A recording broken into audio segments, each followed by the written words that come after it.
the last episode, I was making clamps to attach the beams to the hulls and held a Christchurch electric vehicle group meeting. In this episode, I explain my absence and continue working on the beam clamping mechanism with all its ups and downs. To clamp the beams down onto the braces, I'm going to use some clamps like this. But to attach them to the braces, I'm going to bolt them down through, and the aluminium is not very strong, so I'm going to insert some stainless steel inserts like this into the back of the braces. My first attempt wasn't very good. It sort of went in on an angle, and I think this is due to a 14mm drill bit. It was just a little bit too small, so I'm going to try a 9/16 drill bit and see how they go.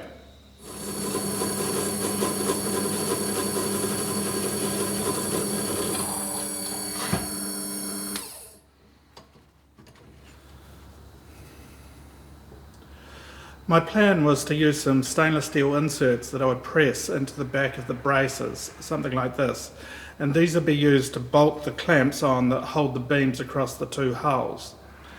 My trouble is that there will be bad galvanic corrosion between the stainless steel and the aluminium when it's exposed to seawater, and I think these inserts will pull out. So my plan is to use some 316 stainless steel nuts like this, and I'll weld them to a bracket. And this bracket will be bolted on the back of the braces.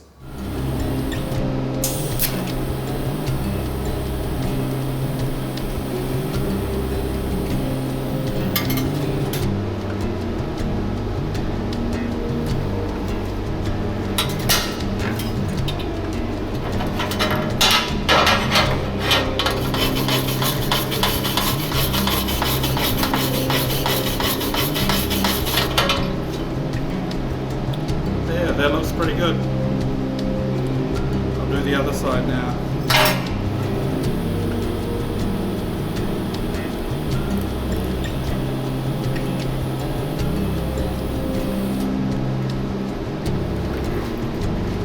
That looks good.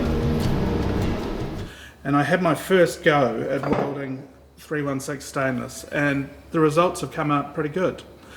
So I'm happy I can do it, and these nuts can be welded. So it looks as though that's the new plan. So why have I been away for a while? Well, I lived in Christchurch, New Zealand, and back in 2010 and 2011 there were a series of large earthquakes in my city. Much of the central city was severely damaged, and it will be many years before the empty lots will be filled. Now, 7 years later, there is still much to do.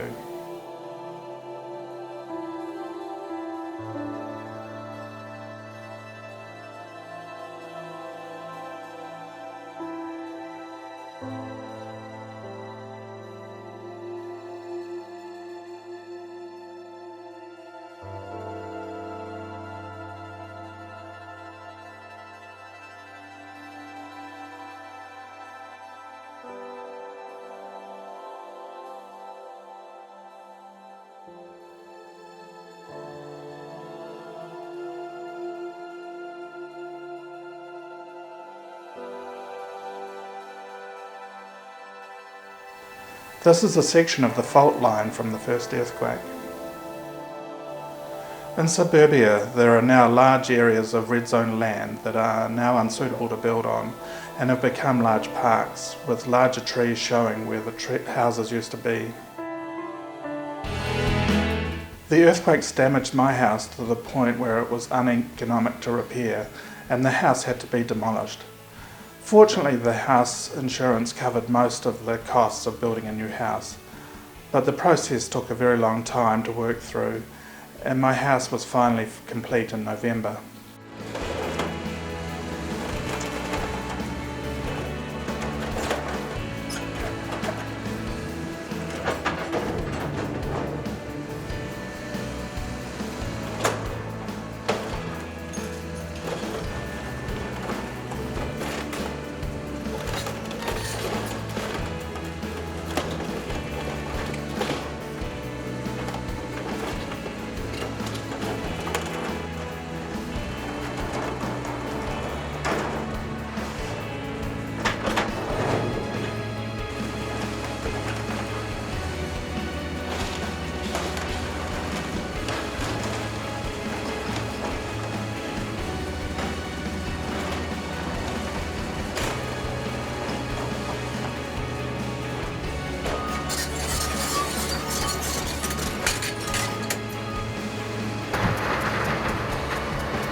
new house consumed most of my free time, but has turned out really well.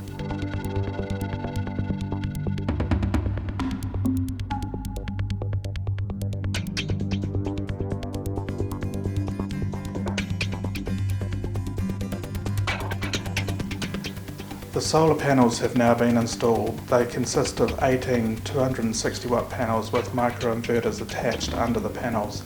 They're alive but not producing any output as they're not connected to the switchboard. The microinverters are grid tied and each one of them produces 230 volts AC.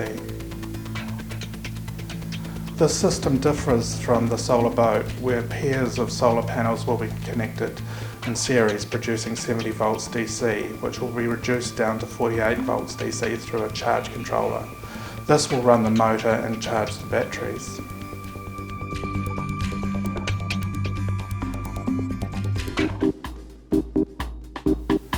If you like what you saw, please like and subscribe. Your likes and subscriptions are much appreciated and will help keep me motivated. See you next time.